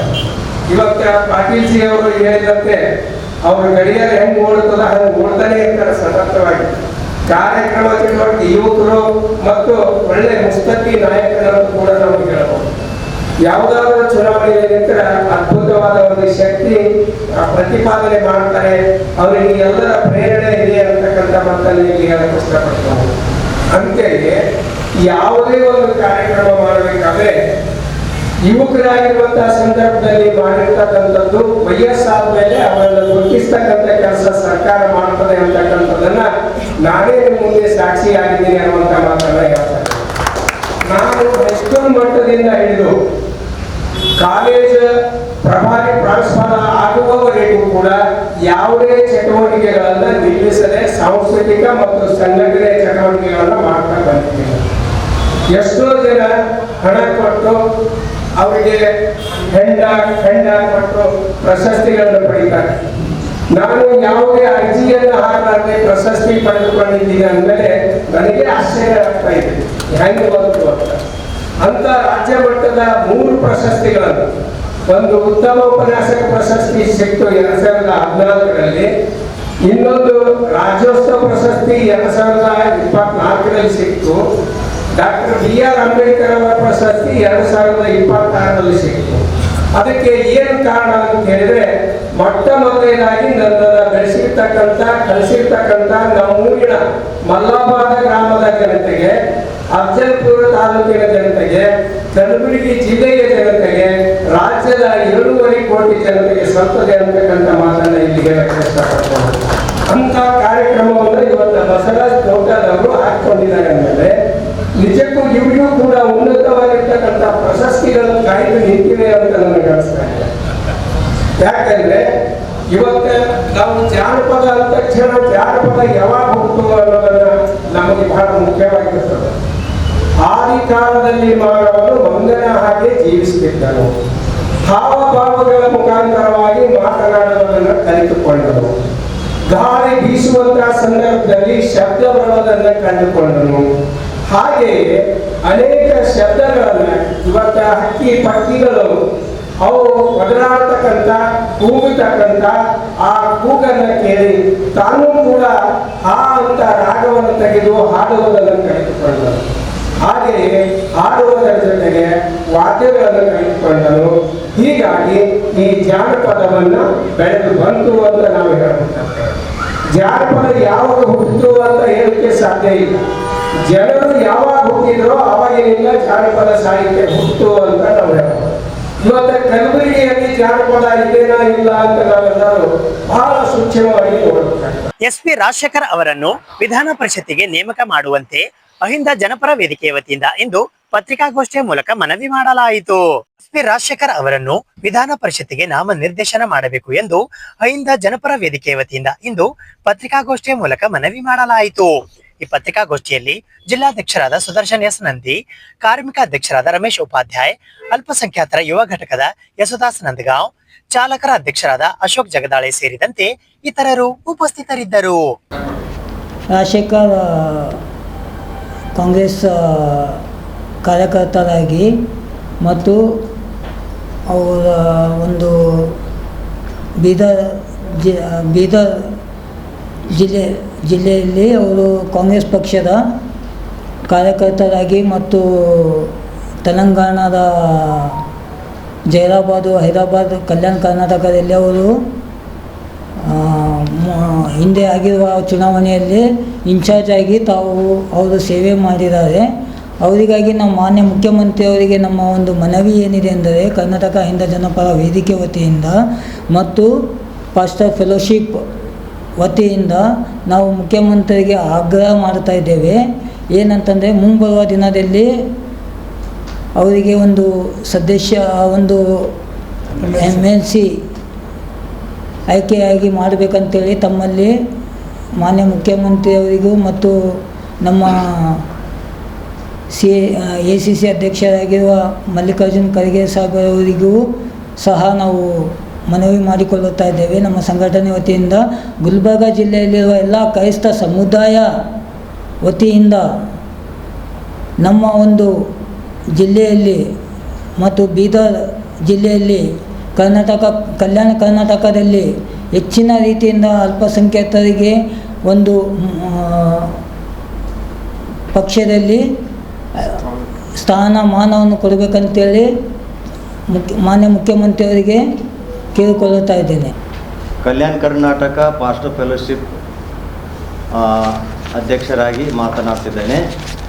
ಇವಾಗ ವಿಶೇಷವಾಗಿ ಹೇಳುವಂಥ ಒಂದು ವಿಷಯ ಏನಂದರೆ, SP ರಾಜಶೇಖರ್ ಬೀದರ್ ಇವರನ್ನು ಮುಂಬರುವಂಥ ದಿನಗಳಲ್ಲಿ ಕರ್ನಾಟಕ ವಿಧಾನ ಪರಿಷತ್ತಿನ ಸದಸ್ಯರಾಗಿ ನಾಮನಿರ್ದೇಶನ ಮಾಡಬೇಕಂತ ನಮ್ಮ ಗುಲ್ಬರ್ಗ ಜಿಲ್ಲೆಯ ಕ್ರೈಸ್ತ ಸಮುದಾಯ ವತಿಯಿಂದ ಮತ್ತು ಎಲ್ಲ ಪಾಸ್ಟರ್ ಫೆಲೋಶಿಪ್ನ ಎಲ್ಲ ಪಾಸ್ಟರ್ಗಳಿಂದ ಅಲ್ಪಸಂಖ್ಯಾತರ ಎಲ್ಲರ ಒಂದು ಒತ್ತಾಯದ ಮೇರೆಗೆ, ಯಾಕಂತಂದರೆ ಅವರು ಸುಮಾರು 30-35 ವರ್ಷಗಳಿಂದ ಕಾಂಗ್ರೆಸ್ ಪಕ್ಷದ ಜೊತೆಗೆ ಪ್ರಾಮಾಣಿಕವಾಗಿ ಅವರು ಜೊತೆಗೆ ಸೇರಿ ಅವರು ಸೇವೆಯನ್ನು ಸಲ್ಲಿಸ್ತಾ ಇದ್ದಾರೆ ವಿವಿಧ ಕ್ಷೇತ್ರಗಳಲ್ಲಿ. ಅದಕ್ಕಾಗಿ ನಮ್ಮ ಒಂದು ಸಮುದಾಯಕ್ಕೆ ಅವರು ಸರ್ಕಾರ ಗುರುತಿಸಿ ಒಂದು ಸೇವೆಯಲ್ಲಿ ಅವರು ನಿಯೋಜಿಸಿಕೊಂಡು ಮುಂದೆ ಬರುವಂಥ ಒಂದು ಬಾಳ್ವೆಯ ಸೇವೆಯಲ್ಲಿ ಅವರಿಗೆ ಸಹಕರಿಸಬೇಕು ಅಂಥೇಳಿ ನಮ್ಮೆಲ್ಲರ ಒಂದು ಬೀದರ್ ಮತ್ತು ಆಗಿರ್ಬೋದು, ಗುಲ್ಬರ್ಗ ಆಗಿರ್ಬೋದು, ಕ್ರೈಸ್ತ ಸಮುದಾಯ ವತಿಯಿಂದ, ಪಾಸ್ಟರ್ಸ್ ಫೆಲೋಶಿಪ್ ವತಿಯಿಂದ, ಹೀಗೆ ಎಲ್ಲರ ವತಿಯಿಂದ ನಾವು ಕರ್ನಾಟಕ ಸರ್ಕಾರಕ್ಕೆ ಅಂದರೆ ಮಾನ್ಯ DK ಶಿವಕುಮಾರ್ ಮುಖ್ಯಮಂತ್ರಿಯವರಿಗೂ ಮತ್ತು ಕಾಂಗ್ರೆಸ್ಸಿನ ಮುಖ್ಯ ಎಲ್ಲ ನಾಯಕರಿಗೂ ನಾವು ಮನವಿ ಮಾಡಿಕೊಳ್ಳುತ್ತೇವೆ. ನಮ್ಮ ಸಮುದಾಯಕ್ಕೆ ಅವರನ್ನು ಅಂದರೆ SP ರಾಜಶೇಖರ್ ಅವರನ್ನು ನಾಮ ನಿರ್ದೇಶನ ಮಾಡುವುದರ ಮುಖಾಂತರವಾಗಿ ನಾವು ನಮ್ಮ ಒಂದು ಸಮುದಾಯಕ್ಕೆ ನೀವು ಸೇವೆ ಮಾಡುವುದಕ್ಕಾಗಿ ಅನುವು ಮಾಡಿಕೊಡುವಂಥ ಒಂದು ಭರವಸೆ ನಮಗೆ ಇದೆ. ಅಖಿಲ ಕರ್ನಾಟಕ ರಾಜ್ಯ ಸರ್ಕಾರಿ ನೌಕರರ ಒಕ್ಕೂಟದ ವತಿಯಿಂದ ಇಂದು ಪತ್ರಿಕಾಗೋಷ್ಠಿಯನ್ನು ನಡೆಸಲಾಯಿತು. ಡಿಸೆಂಬರ್ 12ರಂದು ದೆಹಲಿ ಚಲೋ ಕಾರ್ಯಕ್ರಮದ ಆಯೋಜನೆ ಮಾಡಲಾಗಿದೆ ಎಂದು ಅಖಿಲ ಕರ್ನಾಟಕ ರಾಜ್ಯ ಸರ್ಕಾರಿ ನೌಕರರ ಒಕ್ಕೂಟದ ವತಿಯಿಂದ ಇಂದು ಪತ್ರಿಕಾಗೋಷ್ಠಿಯ ಮೂಲಕ ಮಾಹಿತಿ ನೀಡಲಾಯಿತು. ಈ ಪತ್ರಿಕಾಗೋಷ್ಠಿಯಲ್ಲಿ ರಾಜ್ಯಾಧ್ಯಕ್ಷರಾದ ಜಯಕುಮಾರ್ HS, ರಾಜ್ಯ ಸಾಂಸ್ಕೃತಿಕ ಸಮಿತಿಯ ಸಂಚಾಲಕರಾದ ವಿಜಯಕುಮಾರ್ KN, ಎನ್ ಶೋಭಾ, ಲೋಕನಾಗಣ್ಣ, ದಾಕ್ಷಾಯಣಿ ಹುಡೇದ್ ಸೇರಿದಂತೆ ಇತರರು ಉಪಸ್ಥಿತರಿದ್ದರು. ರಾಜ್ಯ ಸರ್ಕಾರಿ ನೌಕರರ ಒಕ್ಕೂಟದ ವತಿಯಿಂದ ಇವತ್ತಿನ ಪತ್ರಿಕಾಗೋಷ್ಠಿಯ ಪ್ರಮುಖ ಉದ್ದೇಶ ಏನೆಂದರೆ, ರಾಜ್ಯ ಸರ್ಕಾರಿ ನೌಕರರು ಹಲವಾರು ಸಮಸ್ಯೆಗಳನ್ನು ಎದುರಿಸ್ತಾ ಇದ್ದಾರೆ. ನಾವು ಈ ನಿಟ್ಟಿನಲ್ಲಿ ರಾಜ್ಯ ಮಟ್ಟದ ಕಾರ್ಯಾಗಾರವನ್ನು ಕಲಬುರಗಿಯಲ್ಲಿ ನಾವು ಇವತ್ತು ಮತ್ತು ನಾಳೆ ಹಮ್ಮಿಕೊಂಡಿದ್ದೇವೆ. ಪ್ರಮುಖವಾಗಿ ರಾಜ್ಯ ಸರ್ಕಾರಿ ನೌಕರರಿಗೆ ಏನು ಹಳೆಯ ನಿಶ್ಚಿತ ಪಿಂಚಣಿ ಪದ್ಧತಿ ಇದೆ ಅದನ್ನು ರದ್ದು ಮಾಡಿ PFIDA ಕಾಯ್ದೆ ಅನುಸಾರ ಏನು ಕೇಂದ್ರ ಸರ್ಕಾರ NPS ಮತ್ತು UPS ಪಿಂಚಣಿ ಪದ್ಧತಿಯನ್ನು ಜಾರಿಗೆ ತಂದಿದೆ, ಅದು ಷೇರು ಮಾರುಕಟ್ಟೆ ಆಧಾರಿತ ಪದ್ಧತಿಯಾಗಿದ್ದು ನೌಕರರಿಗೆ ಯಾವುದೇ ರೀತಿ ಪಿಂಚಣಿ ಸಿಗ್ತಾ ಇಲ್ಲ. ಬಹಳ ಕಡಿಮೆ ಮೊತ್ತದ ಪಿಂಚಣಿ ಸಿಗ್ತಾ ಇದೆ. ಇದರಿಂದಾಗಿ ಅವರಿಗೆ ಹಲವಾರು ಸಮಸ್ಯೆಗಳು ಸಂಧ್ಯಾ ಕಾಲದಲ್ಲಿ ಎದುರಾಗ್ತಾ ಇದ್ದಾವೆ. ಹಾಗೆಯೇ ರಾಜ್ಯ ಸರ್ಕಾರದಲ್ಲಿ ಸುಮಾರು 2,80,000 ಹುದ್ದೆಗಳು ಖಾಲಿ ಇದ್ದಾವೆ. ಇದರಲ್ಲೆಲ್ಲ ಸುಮಾರು 3 ಲಕ್ಷದಷ್ಟು ಗುತ್ತಿಗೆ ಮತ್ತು ದಿನಗೂಲಿ ಆಧಾರದಲ್ಲಿ ನೌಕರರು ಕೆಲಸ ಮಾಡ್ತಾ ಇದ್ದಾರೆ. ಅದರಲ್ಲಿ ಯಾರು ಅರ್ಹರಿದ್ದಾರೆ ಅವ್ರಿಗೆ ಅವ್ರನ್ನ ರೆಗ್ಯುಲರೈಸ್ ಮಾಡ್ಕೋಬೇಕು, ವಿಶೇಷ ಪ್ರಾತಿನಿಧ್ಯ ಕೊಟ್ಟು ಅನ್ನುವಂಥದ್ದು ನಮ್ಮ ಬೇಡಿಕೆ. ಮತ್ತು ಹಾಗೆಯೇ ಶಿಕ್ಷಕರಿಗೆ TET ಏನು ಟೆಸ್ಟನ್ನು ಕಡ್ಡಾಯ ಮಾಡಲಾಗಿದೆ. ಇದರಿಂದಾಗಿ ಅವರಿಗೆ ಉದ್ಯೋಗವನ್ನು ಕಳೆದುಕೊಳ್ಳುವಂಥ ಒಂದು ಆತಂಕ ಎದುರಾಗಿದೆ. ಸೊ ಇದನ್ನು ಒಂದು ಕೇಂದ್ರ ಸರ್ಕಾರ ಸೂಕ್ತ ತಿದ್ದುಪಡಿ ತೆಗೆದು TET ಏನು ಕಡ್ಡಾಯ ಮಾಡಲಾಗಿದೆ, ಈ ಸುಮಾರು 20-30 ವರ್ಷ ಸೇವೆ ಸಲ್ಲಿಸಿರುವಂಥ ಶಿಕ್ಷಕರಿಗೆ ಅದನ್ನು ರದ್ದು ಮಾಡಬೇಕು.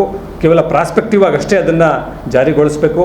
ಮತ್ತು ಹಾಗೆಯೇ ರಾಜ್ಯ ಸರ್ಕಾರ ಜಾರಿಗೊಳಿಸ್ತಾ ಇರುವಂತಹ ಒಂದು ನಗದು ರಹಿತ ಆರೋಗ್ಯ ಚಿಕಿತ್ಸೆ, ಈ ಕರ್ನಾಟಕ ಆರೋಗ್ಯ ಸಂಜೀವಿನಿ ಯೋಜನೆ ಏನಿದೆ ಅದರಲ್ಲಿ ಹಲವಾರು ತೊಡಕುಗಳಿದ್ದಾವೆ. ನೌಕರರಿಗೆ ಸೂಕ್ತವಾದಂತಹ ಅವರ ಕುಟುಂಬಸ್ಥರುಗಳಿಗೆ ಹಿಂದೆ ಇದ್ದಂತಹ ರೀಇಂಬರ್ಸ್ಮೆಂಟಲ್ಲಿ ಒಂದಷ್ಟು ಅವರಿಗೆ ಚಿಕಿತ್ಸಾ ವೆಚ್ಚವನ್ನು ಮರುಪಾವತಿ ಮಾಡಿಕೊಳ್ಳೋದಕ್ಕೆ ಅವಕಾಶ ಇತ್ತು. ಆದರೆ ಈ ಆರೋಗ್ಯ ಸಂಜೀವಿನಿ ಕ್ಯಾಶ್ಲೆಸ್ ಅಂತ ಹೇಳಿದ್ರೂ ಕೂಡ ಇನ್ನೂ ಹೆಚ್ಚಿನ ಆಸ್ಪತ್ರೆಗಳನ್ನು ನೆಟ್ವರ್ಕಿಂಗ್ ಮಾಡಲಾಗಿಲ್ಲ. ಹಾಗೆಯೇ ಹಲವಾರು ಆಸ್ಪತ್ರೆಗಳಲ್ಲಿ ಚಿಕಿತ್ಸೆಗೆ ಹೋದಾಗ ಹೆಚ್ಚುವರಿ ಶುಲ್ಕವನ್ನು ನಿಮಗೆ ಇಂತಹ ಚಿಕಿತ್ಸೆಗೆ ಇನ್ನೂ ಹೆಚ್ಚುವರಿಯಾಗಿ ನೀವು ಕೊಡಬೇಕು, ಕೈಯಿಂದ ಕೊಟ್ಟರಷ್ಟೇ ನಾವು ಅಡ್ಮಿಟ್ ಮಾಡ್ಕೊಳ್ತೀವಿ, ಈ ರೀತಿ ಹಲವಾರು ಸಬೂಬುಗಳನ್ನು ಹೇಳ್ಕೊಂಡು ನೌಕರರನ್ನ ಸುಲಿಗೆ ಮಾಡುವಂಥ ಒಂದು ಪರಿಸ್ಥಿತಿ ಇದೆ. ಇಂತಹ ವ್ಯತ್ಯಯಗಳನ್ನು ಸರ್ಕಾರ ಸರಿಪಡಿಸಬೇಕು ಅನ್ನುವಂಥದ್ದನ್ನು ಕೂಡ ಈ ಸಂದರ್ಭದಲ್ಲಿ ಆಗ್ರಹ ಮಾಡ್ತೇವೆ. ಈ ಎಲ್ಲ ಬೇಡಿಕೆಗಳನ್ನು ಇಟ್ಕೊಂಡು ಇಡೀ ದೇಶಾದ್ಯಂತ ನಮ್ಮ ಅಖಿಲ ಭಾರತ ರಾಜ್ಯ ಸರ್ಕಾರಿ ನೌಕರರ ಒಕ್ಕೂಟ ಏನಿದೆ ಅದು ಇದೇ ವರ್ಷದ ಡಿಸೆಂಬರ್ 12ನೇ ತಾರೀಕು ನವದೆಹಲಿಯಲ್ಲಿ ಒಂದು ಬೃಹತ್ ದೇಶ ಮಟ್ಟದ ದೆಹಲಿ ಚಲೋ ಕಾರ್ಯಕ್ರಮಕ್ಕೆ ಒಂದು ರ್ಯಾಲಿಗೆ ಕರೆಯನ್ನು ಕೊಡಲಾಗಿದೆ. ಈ ಕರೆಯ ನಿಮಿತ್ತ ನಾವು ನಮ್ಮ ರಾಜ್ಯದ ಎಲ್ಲ ಸರ್ಕಾರಿ ನೌಕರರು ಮತ್ತು ಹೊರಗುತ್ತಿಗೆ ದಿನಗೂಲಿ ನೌಕರರು ಎಲ್ಲರೂ ಯಾರಿದ್ದಾರೆ ಎಲ್ಲರೂ ಮತ್ತು ಈ ಪಿಂಚಣಿದಾರರು ಕೂಡ ಹಲವಾರು ಸಮಸ್ಯೆಗಳನ್ನು ಎದುರಿಸ್ತಾ ಇದ್ದಾರೆ. ಅವರು ಒಳಗೊಂಡಂತೆ ಎಲ್ಲರೂ ಈ ಒಂದು ದೆಹಲಿ ಚಲೋ ರ್ಯಾಲಿಯಲ್ಲಿ ಭಾಗವಹಿಸಿ ಕೇಂದ್ರ ಮತ್ತು ರಾಜ್ಯ ಸರ್ಕಾರಗಳ ಮೇಲೆ ಒಂದು ಒತ್ತಾಯವನ್ನು ತರಬೇಕು ಅಂತ ಈ ಸಂದರ್ಭದಲ್ಲಿ ನಾವು ಒಂದು ಕರೆಯನ್ನ ನೀಡ್ತಾ ಇದ್ದೇವೆ. ಕಲ್ಯಾಣ ಕರ್ನಾಟಕ ಸೇನೆಯ ಸಂಸ್ಥಾಪಕ ಅಧ್ಯಕ್ಷರಾದ ದತ್ತು ಹಯಾಳ್ಕರ್ ಅವರು ಇಂದು ಪತ್ರಿಕಾಗೋಷ್ಠಿಯನ್ನು ನಡೆಸಿದರು. ಕಲಬುರಗಿಯ ಕರ್ನಾಟಕ ಕೊಳಗೇರಿ ಅಭಿವೃದ್ಧಿ ಮಂಡಳಿ ತಾರ್ಫೈಲ್ ಬಡಾವಣೆಯಲ್ಲಿ 2018-19 ಸಾಲಿನ ಪ್ರಧಾನಮಂತ್ರಿ ಆವಾಸ್ ಯೋಜನೆಯ ಅಡಿಯಲ್ಲಿ ಅಧಿಕಾರ ದುರ್ಬಳಕೆ ಮಾಡಿದ ಭ್ರಷ್ಟ ಅಧಿಕಾರಿಗಳನ್ನು ತಕ್ಷಣವೇ ಅಮಾನತು ಮಾಡುವಂತೆ ಕಲ್ಯಾಣ ಕರ್ನಾಟಕ ಸೇನೆಯ ವತಿಯಿಂದ ಇಂದು ಪತ್ರಿಕಾಗೋಷ್ಠಿಯ ಮೂಲಕ ಆಗ್ರಹಿಸಲಾಯಿತು. ಈ ಪತ್ರಿಕಾಗೋಷ್ಠಿಯಲ್ಲಿ ಸಂಸ್ಥಾಪಕ ಅಧ್ಯಕ್ಷರಾದ ದತ್ತು ಹಯಾಳ್ಕರ್, ಜಿಲ್ಲಾಧ್ಯಕ್ಷರಾದ ಬಜರಂಗ್ ಸಿಂಗ್, ಸದಸ್ಯರಾದ ರೋಹಿತ್ ಪಾಟೀಲ್ ಮತ್ತು ನಾಗರಾಜ್ ಸೇರಿದಂತೆ ಇತರರು ಉಪಸ್ಥಿತರಿದ್ದರು. ಒಂದು 2-3 ವರ್ಷದಿಂದ ಈ ಕರ್ನಾಟಕ ಕೊಳಗೇರಿ ಅಭಿವೃದ್ಧಿ ಮಂಡಳಿ ಬಗ್ಗೆ ಹೋರಾಟ ಮಾಡ್ಕೊತಾನೆ ಬಂದೀನಿ. ಎಲ್ಲ ಕಡೆಗೆ ನಾನು ಅವರಿಗೆ ಕೇಸ್ ಕೂಡ ಹಾಕೀನಿ, ಬೆಂಗಳೂರು ತಕ್ಕ ಕೇಸ್ ಹಾಕೀನಿ, ಇಲ್ಲಿ ಡಿ ಸಿ ಅವ್ರಿಗೆ ಕೂಡ ಕೇಸ್ ಹಾಕೀನಿ. ಎಲ್ಲ ಕೇಸ್ ಹಾಕಿದ ನಂತರ ಈಗ ಅವರು ನನಗೆ ಪ್ರತಿ ಕೊಟ್ಟಿದ್ದಾರೆ. ಕೆಲವರು ಪ್ರತಿ ಕೊಟ್ಟಿದ್ರಪ್ಪ ಅಂದರೆ ಯಾವುದಂದ್ರೆ ಜನವರಿ 25ನೇ ತಾರೀಕು ನಮ್ಮ ಪ್ರಿಯಾಂಕಾ ಸಾಹೇಬರು ಜಿಲ್ಲಾ ಉಸ್ತುವಾರಿ ಮಿನಿಸ್ಟ್ರು ಅವ್ರ ಮನೆಗೆ ಹೋಗಿ ಒಂದು ದೂರು ಕೊಟ್ಟಿರ್ತೀವಿ. ಕರ್ನಾಟಕ ಕೊಳಗೇರಿ ಅಭಿವೃದ್ಧಿ ಮಂಡಳಿ ಬಗ್ಗೆ ದೂರು ಕೊಟ್ಟಿರ್ತೀವಿ. ಅವ್ರಿಗೆ ಭಾಳ ಸತಿ ಕೊಟ್ಟಿರ್ತೀವಿ. ಕೊನೆಯದಾಗಿ ಅವರು ಏನು ಮಾಡ್ತಾರೆ, ಜಿಲ್ಲಾಧಿಕಾರಿಗೆ ಶಿಫಾರಸು ಮಾಡಿ ಬರೀತಾರೆ, ಇದಕ್ಕೆ ಏನಾದರೂ ನೋಡ್ರಿ ಅಂತ ಬರೀತಾರೆ. ಅಲ್ಲಿಂದ ಆ ಜಿಲ್ಲಾಧಿಕಾರಿ ಅವರು ಪಿ ಅವರು ತೊಗೊಂಡು ಹೋಗಿಸಿ ಜಿಲ್ಲಾಧಿಕಾರಿ ಕಚೇರಿ ಹೋಗಲಿಕ್ಕೆ 1 ತಿಂಗಳಾಗುತ್ತೆ. ಅಲ್ಲಿಂದ ನಾವು ಹೋಗಿ ಇಲ್ಲಿ ಕೇಳ್ತೀವಿ. ಅವರಿಗೆ ಕೇಳಿದಾಗ ತೆಳಗ ಸುಮಾರು 2 ತಿಂಗಳು ನಾವು ಓಡಾಡ್ತೀವಿ. ಅದಕ್ಕೆ ಏನಾದ್ರು ಸರ್ ಏನಾದ್ರು ಅನಿಸಿ ಕೊನೆಯದಾಗಿ 3ನೇ ತಿಂಗಳಿಗೆ ಅವ್ರು ಏನು ಮಾಡ್ತಾರೆ, ಜಿಲ್ಲಾಧಿಕಾರಿಗೆ ರಿಪೋರ್ಟನ್ನು ತಾಗಿನವ್ರು ಮಾಡಿರ್ತಾರೆ. ಆಮೇಲೆ ಜಿಲ್ಲಾಧಿಕಾರಿ ಅವರು ನನಗೆ ಸಂಬಂಧಪಡಂಗಿಲ್ಲ ಅಂತ ಹೇಳಿಗೆಸಿ ಮೊದಲಿನ ಜಿಲ್ಲಾಧಿಕಾರಿಗಳು KK ಸೆಲ್ಲಿಗೆ ಹೋಗಲ್ಲಿ ವಿಚಾರಣೆ ಮಾಡಿರಿ ಅಂತ ಬರೆದಿರ್ತಾರೆ. KK ಸೆಲ್ಲದವ್ರಿಗೆ ಹೋಗಿ ನಾವು ಕೇಳ್ತೀವಿ, ಸರ್ ಅಲ್ಲಿಂದ ಜಿಲ್ಲಾಧಿಕಾರಿ ಕಡೆ ಲೆಟ್ರ್ ಬಂದಿದೆ, ಇದಕ್ಕೆ ಕ್ರಮ ಏನು ಕೈ ತೊಗೊತೀರಿ ಅಂತ ಕೇಳಿದಾಗ ಅವರು ರಂಜಾನ್ ಇದೆ ಮುಂದಿನ ತಿಂಗಳು, ನಮ್ಮೆಲ್ಲ ಬಿಜಿ ಇದ್ದೀವಿ, ಈ ರಂಜಾನ್ ಮುಗಿಲಪ್ಪ, ಯಾಕೆ ಬೆನ್ನತ್ತೀರಿ ಅಧಿಕಾರಿಗಳಿಗೆ, ಪಾಪ ಒಳ್ಳೆ ಅಧಿಕಾರಿ ಅವನಿಗೆ ಯಾಕೆ ಬೆನ್ನತ್ತೀರಿ, ಇನ್ನೂ 1 ತಿಂಗಳು ಉಳಿದ ಅಂತ ಅವ್ರ ಕತೆ ಹೇಳಿಗೆ ಈ ಹೇಳೋದು ನನಗೆ ಗೊತ್ತಾಯಿತು. ಒಳ್ಳೆ ಅಧಿಕಾರಿ ಗೊತ್ತಾಯ್ತು ನನಗೂ, ಈ ಅಧಿಕಾರಿ ಏನೋ ಮುಟ್ಟಿದೆ, ಇಷ್ಟು ಒಳ್ಳೆ ನನಗೆ ಕರೆದು ಹೇಳ್ತಾರೆ, ನಾನು ಏನೋ ಮುಟ್ಟಿದ್ದೇನೆ ಸರ್, ಯಾವಾಗ ಬರ್ತೀರಿ ಅಲ್ಲಿ ಅವನ್ನ, ಆಯ್ತಪ್ಪ ರಂಜಾನ್ ಮುಗಿಲಿ ಅಂತ ಅವರು ಸುಮಾರು 3 ತಿಂಗಳು ಅವ್ರು ಟೈಮ್ ತೊಗೊತಾರೆ ರೀ. ನಾನು ಕೇಳ್ತೀನಿ, ಯಾಕೆ ಸರ್ ಬಂದಿಲ್ಲ ಅಂದರೆ, ಇಲ್ಲಪ್ಪ ಬರ್ತೀವಿ, ನಿಮ್ಗೆ ಫೋನ್ ಹಚ್ತೀವಿ, ಬರ್ತೀವಿ ತಾಳ್ರಿ, ನಾವು ಕಲ್ಲಿರ್ತೀವಿ, AC ಮೇಡಮ್ ಅವ್ರು ಟೈಮ್ ಕೊಡ್ಬೇಕು ನಮಗೆ, ಅವ್ರು ಟೈಮ್ ಕೊಟ್ಟ ಬರಬೇಕಾಗ್ತದೆ ಅಂತಂದ್ರೆ ಕೇಳಿ ಸರ್ ಅಂದರೆ ಆಯ್ತು ನನಗೆ ಫೋನ್ ಮಾಡ್ತೀವಿ ಅಂತ ರಾಜರು ಸಹ ಹೇಳ್ತಾರೆ. ಆಮೇಲೆ 15 ನಂತರ ಮತ್ತೆ ಕೇಳ್ತೀನಿ, ಎಲ್ಲಪ್ಪ ಮಂಗಳವಾರ ಶುಕ್ರವಾರ ಟೈಮ್ ಕೊಟ್ಟಾರ, ಮಂಗಳವಾರ ಶುಕ್ರವಾರ ಕೇಳ್ತೀನಿ, ನಮಗೆ ಗೊತ್ತಿಲ್ಲಪ್ಪ ಅವ್ರು ಯಾವಾಗ ಬರ್ತೀವಿ, ನಮಗೆ ಫೋನ್ ಮಾಡೋದೇನಿಲ್ಲ, ಡೈರೆಕ್ಟಾಗಿ ನೇರಾಗಿ ಬರ್ತಾರೆ. ಅವರು IS ಮೇಡಮ್ ಅವರು ಬಿಸಿಲು ಅಂದರೆ ಬಿಸಿಲು, ನಮ್ಮ ತಾಪೇಲ್ ಬಡವಳಿಯಲ್ಲಿ ಕಲಬುರಗಿಯಲ್ಲಿ ಬಿಸಿಲಿದೆ ಅಂತ ತಾಳ್ಮೆ ಶಕ್ತಿ ನಮಗೆ ಇರೋಂಗಿಲ್ಲ ಕೆಲವು ಟೈಮ್ನಾಗ, ಅಷ್ಟು ಡಿಗ್ರಿ ಇರ್ತದೆ. ಇವರು ಬಂದು ಅರ್ಧ ಗಂಟೆನೂ ಅಥವಾ 20 ನಿಮಿಷನೂ ಅಲ್ಲಿ ನಿಂದ್ರಕ್ಕೆ ಸಾಧ್ಯವೇ ಅಷ್ಟು ಅವರಿಗೆ ಇದು ತಾಪ ಸಂಕಟ ಆಗ್ತಿರ್ತದೆ. ಅವಾಗ ಏನು ಮಾಡ್ತಾರೆ, ಕೆಲವು 2 ಮನೆ ನೋಡ್ಕೊಂಡು ಇಷ್ಟೆಲ್ಲ ಮನೆ ನೋಡೋಕ್ಕಾಗಲ್ಲ, ನಾವು ಮತ್ತೆ ಇನ್ನೊಂದು ಸತಿ ಬರ್ತೀವಿ ಅಂತ ಅಲ್ಲಿ ನಮಗೆ ಎಲ್ಲರಿಗೆ ಜನರಿಗೆ ಹೇಳಿ ಹೋಗಿಬಿಡ್ತಾರೆ ಅಲ್ಲಿಂದ. ತಿರ್ಗಾ ನಾನು 15 ದಿನ ನಂತರ ಮತ್ತೆ ಹೋಗ್ತೀನಿ ನಾನು AC ಮೇಡಮ್ ಹತ್ರ, ಮೇಡಮ್ ನೀವು ಬಂದಿದ್ರಿ ಏನಾಯಿತು ಅನ್ನೋ, ಎಲ್ಲಪ್ಪ ನಾವೆಲ್ಲ ರಿಪೋರ್ಟ್ ಹಾಕಿದ್ದೀವಿ, ಅಲ್ಲ ದುಡ್ಡು ಇಲ್ಲ ಅಂತ ಅವ್ರ ಹತ್ರ, ಫಂಡ್ ಇಲ್ಲ ಅಂತ ಮಾಡ್ತಾರೆ, ನಾನೆಲ್ಲ ಹೇಳಿದ್ದೀನಿ ಸರ್.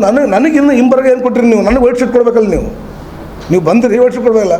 ಇಲ್ಲ ನಾವು ಹೇಳ್ತೀವಿ ಅವ್ರಿಗೆ ಹತ್ರ ಹೋಗ್ರಿ, ಯಾರ ಹತ್ರ ಅಲ್ಲಿ KK ಸೆಲ್ಲಿ ನಮ್ಮವ್ರ ಹತ್ರ ಅಲ್ಲಿ ಹೋಗಿ ಅಲ್ಲಿ ತೊಗೋರಿ, ಅವರಲ್ಲಿ ಕೇಳಿ ತೊಗೊಳಕ್ಕೆ ಅಲ್ಲಿ 1 ತಿಂಗಳು ಆಯ್ತು ನಮಗೆ ಅದು ತೊಗೊಳಕ್ಕೆ. ಸುಮಾರು ಇಲ್ಲಿಗೆ 6 ತಿಂಗಳು ಹೋಯ್ತದೆ. 6 ತಿಂಗಳ ನಂತರ ನಾನು ಹೋದಾಗ ಕೇಳ್ತೀನಿ, ಕೇಳಿನ ಕೊಡ್ತಾರೆ ಅವರು ನನಗೆ, ಅವ್ರ ರಿಪೋರ್ಟಲ್ಲಿ ಹಾಕ್ತಾರೆ. ಅವ್ರು ಏನು ಬಂದಿರ್ತಾರಂದ್ರೆ, ನಮ್ಮ ಅಧಿಕಾರಿಗಳು ಡೈಲಿ 2 ವಿಸಿಟ್ ಕೊಟ್ಟು 20 ಮನೆಗಳು ಯಾವುದು ಕಳಪೆ ಕಾಮಗಾರಿ ಆಗ್ಯದ, ಯಾರು ಮೇಲ್ಛಾವಣಿ ಆಗಿಲ್ಲ, ಯಾವುದು ಕಾಲಂಕ್ ನಿಂತದ, ಯಾರು ಮನೆ ಕಟ್ಕೊಂಡದವರಿಗೆ ಪೇಮೆಂಟ್ ಆಗಿಲ್ಲ ಅನ್ನೋಂಥದ್ದು ನೇರವಾಗಿ ನನಗೊಂದು ಇದು ಮಾಡಿಕೊಡ್ರಿ ಅಂತ ಇವ್ರಿಗೆ ಹೇಳ್ತಾರೆ. ನಾನು ಖುಷಿ ಆಯ್ತು, ನನಗೆ ಆಯ್ತಪ್ಪ ಇಷ್ಟರ ಮಾಡಕತ್ತಾರೆ ಕೆಲಸ. ಅದಕ್ಕೆ ಮತ್ತು ಇವಾಗ ಕೇಳಿದವ್ರಿಗೆ, ಸರ್ ಮೇಡಮ್ ಅವ್ರು ಹಿಂಗೆ ಬರ್ದವ್ರು ನೀವು ಬಂದಿಲ್ಲ ಅಂದರೆ, ನನಗೆ ಕೇಳಕ್ಕೆ ಹೋಗ್ಬೇಡಪ್ಪ ನೀನು, ನಾನೇ ಹೋಗ್ಲತ್ತೀನಿ, ಬಿಟ್ಟು ಕೆಲಸ ರಿಸೈನ್ ಮಾಡಿ ಹೋಗ್ಲತ್ತೀನಿ, ನಾನೇ ಬಿಟ್ಟು ಹೋಗ್ಲತ್ತೀನಿ, ಅದಕ್ಕೆ ಕೇಳಕ್ಕೆ ಹೋಗ್ಬೇಡಿ, ಅದು ನನಗೆ ಬರಲ್ಲ, ನಮಗೆ ಸುಮ್ಮನೆ ಹೇಳ್ಯಾರ ಮೇಡಮ್ ಅವ್ರು ಹೇಳ್ಯಾರ, ಸುಮ್ಮ ಬಂದೀವಪ್ಪ, ನನಗೆ ಗಂಟು ಬಿದ್ದರೆ ಹೆಂಗಪ್ಪ ಅಂತ ಅವರು. ಇದು ಇವತ್ತಿನ ಸುದ್ದಿ ಸಮಯ. ಸ್ಥಳೀಯ ಸುದ್ದಿಗಳಿಗಾಗಿ ನೋಡ್ತಾ ಇರಿ ಸುದ್ದಿ ಸಮಯ.